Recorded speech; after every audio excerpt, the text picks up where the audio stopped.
আলামিন জুমার, মোয়াজ্জেম হোসেন ওহিদুল ও উর্মি আক্তারকে ঘিরে নতুন স্বপ্ন দেখছে বাংলাদেশের ব্যাডমিন্টন।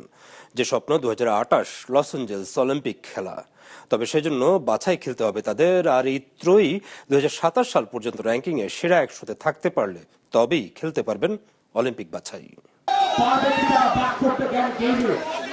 ব্যাডমিন্টন খেলাটা বাংলাদেশে বেশ পরিচিত। বিশেষ করে শীতের সময় দেশের নানা জায়গায় কোর্ট তৈরি করে ব্যাডমিন্টনে মেতে ওঠে খেলাপ্রেমীরা। কিন্তু আন্তর্জাতিক পর্যায়ে এই ব্যাডমিন্টন থেকে হাতে গোনা সাফল্য পেয়েছে বাংলাদেশ। এখন ব্যাডমিন্টনকে নিয়ে নতুন স্বপ্ন দেখাচ্ছেন দেশের 3 খেলোয়াড় আলামিন জুমার, মোয়াজ্জেম হোসেন ওহিদুল ও উর্মি আক্তার। 2028 সালের 14 থেকে 30 জুলাই পর্যন্ত হতে যাওয়া লস অ্যাঞ্জেলেস অলিম্পিক বাছে জুমার ও ওহিদুল খেলতে চান ছেলেদের ডাবলসে, আর জুমার ও উর্মি খেলতে চান মিক্সড ডাবলসের বাছে। জুমার ও ওহিদুলের বর্তমান র্যাঙ্কিং 127 এবং জুমার ও উর্মি র্যাঙ্কিং 272। অলিম্পিক বাছাই খেলতে হলে 2027 সালের মে মাসের আগে তাদের থাকতে হবে সেরা 100-র মধ্যে।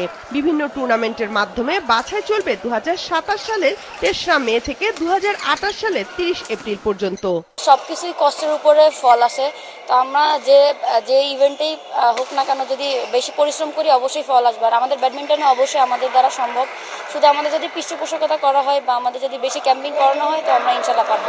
ভালো কোচের আন্ডারে যদি প্র্যাকটিস করতে না পারেন তাহলে আপনি কোনোভাবে ভালো রেজাল্ট আপনি আশা করতে পারবেন না। আমাদের সারা বছর ক্যাম্প থাকাটা একবারে 100% অনেক জরুরি, কেননা 3 মাস ক্যাম্পের ইয়েতে আমি আর জুমার কানাডা গেলাম, সিলভার মেডেল পাইছি।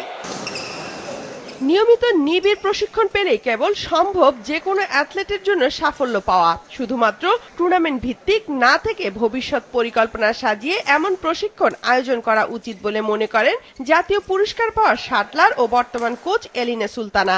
ইন্ডিয়ান প্লেয়ার এবং বাংলাদেশি প্লেয়ার, এদের ভেতরে আপনার মানে ফিজিক্যালি কিন্তু কোনো অনেক যে ডিফারেন্স তা না, শুধুমাত্র প্রপার প্র্যাকটিসের অভাবে আমাদের দেশটা ইন্ডিয়া থেকে এরকমটা পিছিয়ে, এবং ব্যাক টু ব্যাক তাদেরকে ইন্টারন্যাশনাল টুর্নামেন্ট পার্টিসিপেট করানোর জন্য ডেফিনেটলি তারা সামনে আরো অনেক দূরে এগিয়ে যাবে। এবছর জুমার ও ওহিদুল, উর্মি কানাডা ওপেন সহ বেশ কটি টুর্নামেন্ট খেলে সাফল্য পেয়েছেন।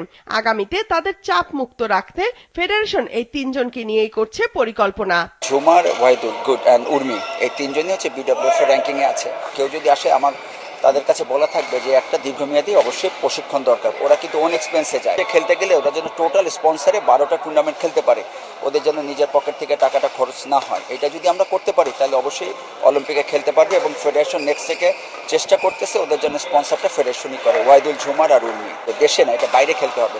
যত ইন্টারন্যাশনাল টুর্নামেন্ট খেলবে এদের এক্সপিরিয়েন্স তত বাড়বে। কিছুদিন আগে শেষ হওয়া আন্তর্জাতিক টুর্নামেন্টে বাংলাদেশ প্রথমবারের মতো রৌপ্য পদক জিতে মিক্সড ডাবলস ইভেন্টে। জুমার ও উর্মির এই সাফল্যের ধারাবাহিকতা রাখতে স্পন্সরদেরও এগিয়ে আসার অনুরোধ ফেডারেশন কর্মকর্তার।